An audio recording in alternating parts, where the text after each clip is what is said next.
Um versículo aqui. Maravilha. Salmo 34. Peço para você prestar muita atenção. Versículo de número 8.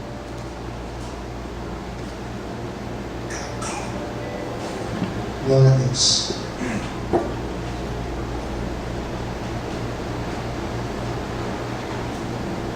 Salmo 34, 8. Você pode ler comigo? Vamos lá? Provai e vede que o Senhor é bom. Bem-aventurado o homem que nele confia. Foi só ensaio, mais uma vez. Provai e vede que o Senhor é bom. Bem-aventurado o homem que nele confia. Curva a sua cabeça, com seus olhos fechados. Senhor Deus, eu não escolhi essa palavra, Senhor, mas nessa noite, quando eu orava pedindo ao Senhor a direção para esse culto, o Senhor me deu esse versículo 8, Pai. E o Senhor falou fortemente comigo, Senhor, acerca deste salmo. Pai, fala conosco. Revela, Senhor, aquilo que nós precisamos na noite de hoje ouvir. Nós estamos aqui, Senhor, sedentos. Revela aos nossos corações, Pai, em nome de Jesus. Amém. Queridos, esse versículo 8, ele fala de pelo menos 3 coisas. Quantas coisas eu disse? 3 coisas. Talvez você vai ler e vai encontrar muito mais coisas do que eu, mas a revelação que Deus me deu foi em cima de 3 verdades. E a primeira coisa que Deus colocou no meu coração quando eu estava lendo este salmo, esse versículo 8, foi essa primeira ideia que o salmista fala, que é a ideia de você provar. Esse provar, esse verbo aqui, provar, no original, no hebraico, ele tem o sentido de experimentar. O que é experimentar? Você pega algo e prova, experimenta. Se é doce, se é salgado, se está frio, se está quente, se é bom, se é ruim. Experimentar.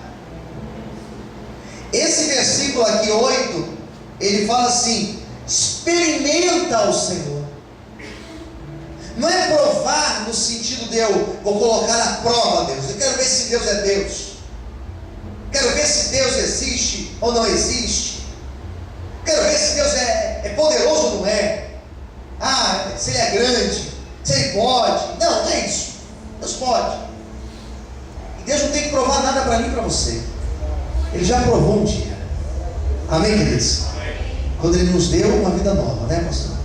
Já mostrou. Mas quando o texto fala provar, ele está dizendo assim: experimenta Deus. Prova Deus. Sinta esse Deus. E nada mais é do que você ter experiência com Deus. Sabe quando você está conversando com alguém e você fala assim: você já comeu em tal restaurante? Já. Comida de lá é muito boa. Já comi lá. Muito bom comer lá.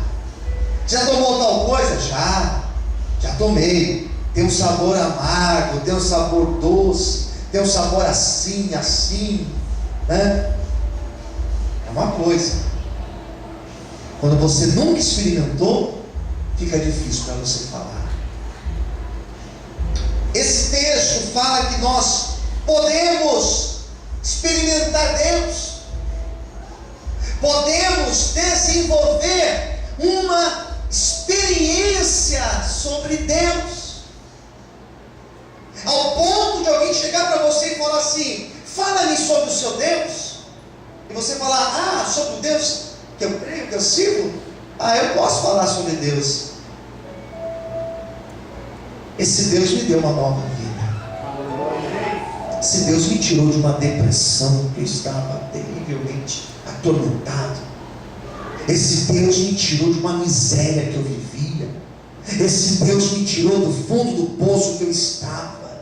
Esse Deus me tirou de um vazio existencial que eu tinha, que nada resolvia. Esse Deus me tirou de uma situação difícil. Esse Deus me tirou de uma situação assim, de uma doença. Esse Deus me tirou de um desemprego que eu estava. Esse Deus me tirou de uma luta que eu estava vivendo. O que Deus falou comigo enquanto eu orava por esse culto de hoje é que nós teríamos novas experiências com Ele durante o ano de 2015. Eu não sei se você está na igreja há um ano, ou há 10 anos, ou há 20 anos, ou há 30 anos. Você terá novas experiências com Deus no ano de 2015. Você vai conhecer Deus de uma forma que você nunca tinha conhecido. Provai e vede que o Senhor é bom. Levanta a mão para o céu, dá um brado de glória e aplauda ao Senhor essa noite. Você vai experimentar Deus, você vai provar Deus, você vai ter uma experiência nova com Deus. Relacionamento com Deus é experiência com Ele. É experiência, irmãos, e é algo individual. É incrível como é algo individual.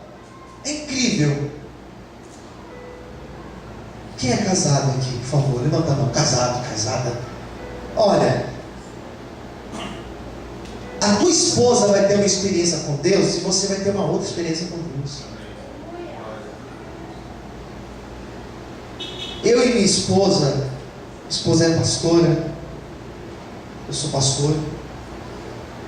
Nós temos praticamente o mesmo tempo de conversão. Eu tenho 3 anos a mais que ela.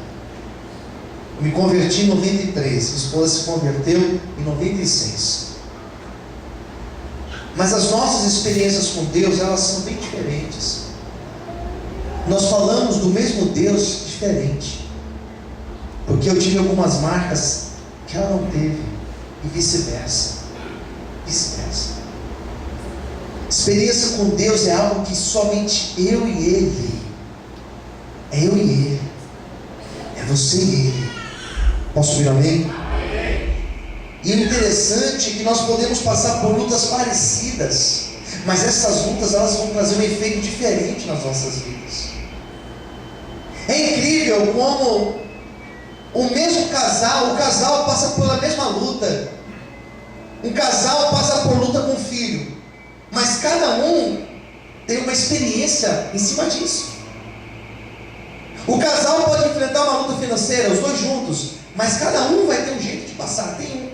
Tem homem que não pode passar a luta financeira, ele fica perdido. Ou então é o contrário, a mulher não pode passar, que ela fica perdida. Então aquela luta vai trazer uma experiência individual com Deus. O Salmo 34:8 está dizendo que nós teremos experiências diferentes sobre Deus. Eu não estou aqui dizendo que a tua experiência com Deus é profunda ou é superficial. Não. Nós teremos experiências novas. Os seus olhos vão contemplar coisas novas. Os seus ouvidos ouvirão coisas novas. Você irá experimentar coisas novas da parte do Senhor para a tua vida. Pode ter certeza que Deus tem coisas novas para mim e para você durante esse ano de 2015. Quem crê nisso, levanta a mão, glorifica e aplauda ao Senhor bem forte. Aleluia! Bem forte as palmas. Glória a Deus. 2. Falei que eram 3, né? 2. Olha o que diz: provai e vede que o Senhor é mais alto, que o Senhor é bom. Deus é bom. Fala para quem estiver perto de você: o Deus que nós servimos, Ele é um Deus bom.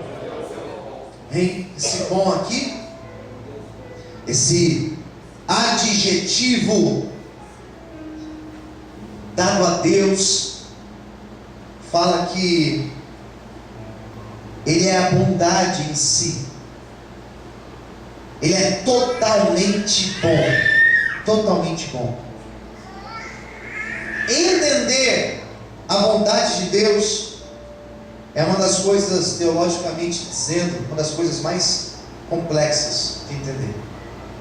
Falar sobre bondade de Deus é uma discussão extensa, que até hoje ele existe e não chega em lugar nenhum. Porque as pessoas, elas pegam o livro de Jó, lêem a história de Jó e perguntam: se Deus é bom, olha a vida infeliz que esse cara teve, perdeu tudo, filhos, bens.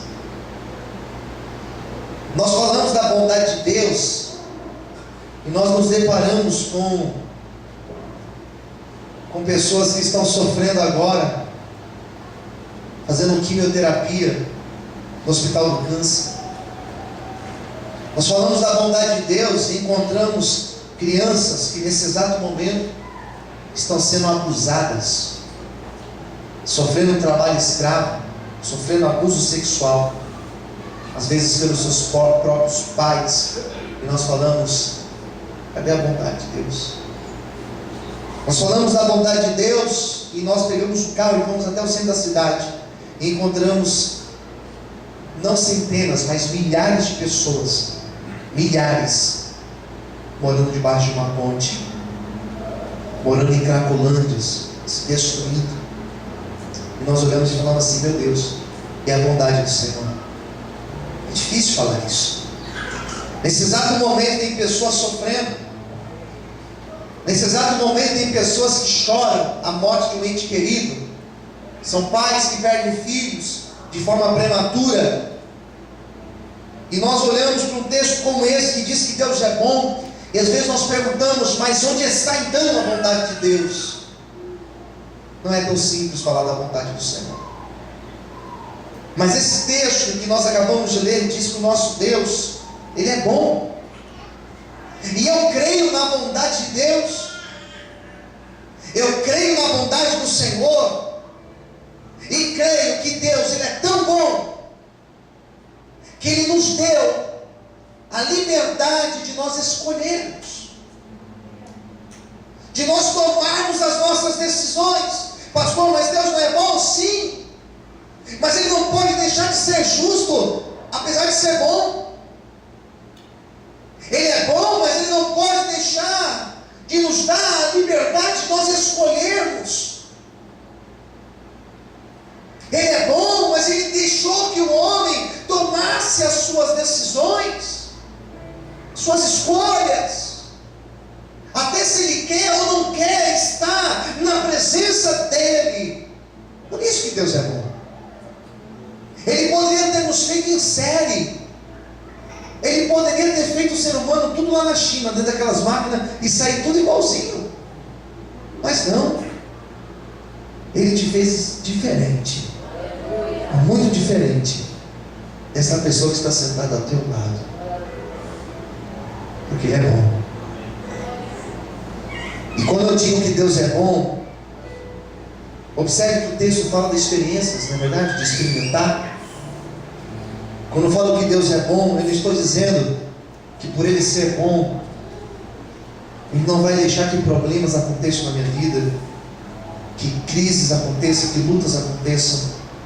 Apesar de Deus ser bom, Ele não vai nos criar, Ele não vai nos fazer da nossa vida uma vida apenas de sucessos, triunfos, vitórias, honras, mesmo porque a nossa vida seria muito sem graça.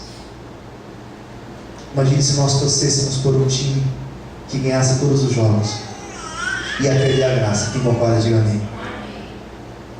Se nós torcêssemos por um time que todos os anos fosse campeão, não ia ter graça. Nós servimos a um Deus que Ele permite termos experiências com Ele, experiências com a bondade dEle, justamente nos nossos momentos de luta, difíceis, de grandes dificuldades. Por isso que o Salmo 23 vai dizer que ainda que eu ande pelo vale da sombra da morte, não temeria mal algum, porque tu estás comigo. O que o texto está dizendo é: o Senhor é meu pastor e Ele não vai permitir eu passar pelo vale da sombra da morte. Não é isso que o Salmo 23 diz. O Salmo 23 diz que o nosso Deus, Ele é nosso pastor e não vai deixar nada. E ainda que Ele permita eu passar pelo vale da sombra da morte, Ele vai até permitir eu passar, mas Ele vai estar comigo lá, mostrando a bondade dEle, mostrando a misericórdia dEle, mostrando o favor dEle sobre a minha vida. Eu profetizo que no ano de 2015 nós iremos ver a bondade de Deus sobre a nossa vida. Levanta a mão para o céu e toma posse dessa palavra em nome de Jesus. Vamos podem aplaudir e exaltar a Deus. Provai e veja que o Senhor é bom. Veremos a bondade de Deus na nossa vida. Deus ser bom, e por Ele ser bom, Deus não quer te estragar. Deus não quer fazer você se tornar arrogante. Deus é tão bom que Ele não quer que você perca a salvação. E por isso Ele vai colocar alguns contratempos na tua vida, alguns pesos na tua vida, para te colocar com os pés no chão. Paulo uma vez falou assim: pelas excelências das revelações, Deus permitiu um espinho na minha carne. Aquele espinho era para ele se lembrar todos os dias: Paulo, você é uma bênção, mas você continua sendo humano, necessitado da minha graça e da minha misericórdia. Deus é tão bom que para eu não me afastar dele, olha para cá, para você não se afastar dele, Ele é tão bom que Ele permite situações na tua vida. Certa vez perguntaram para Jesus: por que esse homem é cego de nascença? Ele pecou? Ou seus pais pecaram? Eram duas respostas que eles poderiam dar. Jesus olhou e falou assim: não foi por causa dos pais dele, nem por causa dos pecados dele. É assim para que através da vida dele a glória de Deus seja manifestada. Comece a enxergar. E um homem começou a enxergar. Até as minhas dores, existe um propósito bom nisso. Porque é através destas dores que eu vou amadurecer e que eu vou me tornar mais dependente, mais refém da misericórdia e da graça de Deus. O que eu quero declarar sobre a tua vida aqui nesse ano que vai começar daqui a algumas horas, esse ano de 2015 que se aproxima, teremos novas experiências da bondade de Deus sobre a nossa vida. E lá no final do ano você vai olhar para trás e vai dizer: verdadeiramente Deus é bom. Quantos podem aplaudir e glorificar esse Deus na noite de hoje? Posso ouvir amém? Última coisa. Olha como o versículo 8 termina: bem-aventurado o homem que nele confia. Usando uma expressão mais nossa, uma tradução mais atual, diria o seguinte: feliz é o homem que nele confia. Feliz é aquele que confia em Deus. Posso ouvir amém? Eu queria 1 hora agora para pregar, só essa última parte, mas escuta isso com muita atenção. O grande problema é que às vezes nós começamos a ver coisas dando certo na nossa vida. Às vezes Deus prospera a pessoa, e o grande perigo da prosperidade, o grande perigo de ganhar muitos dígitos, é às vezes nós tirarmos a confiança de Deus e começarmos a confiar em nós mesmos, confiar na nossa capacidade, confiar naquilo que dá certo na nossa vida. O grande problema é quando nós deixamos de confiar em Deus e começamos a confiar em nós mesmos.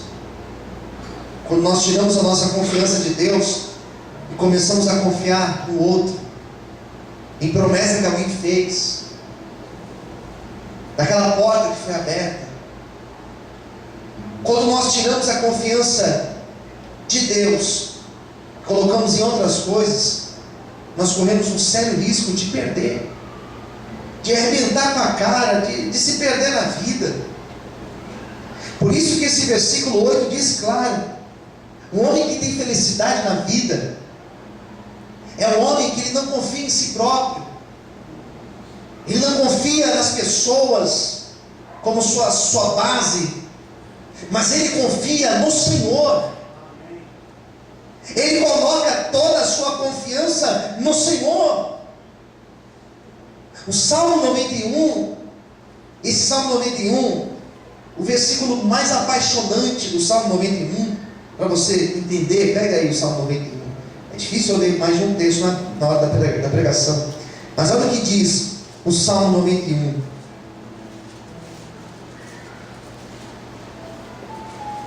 Olha o que diz aqui,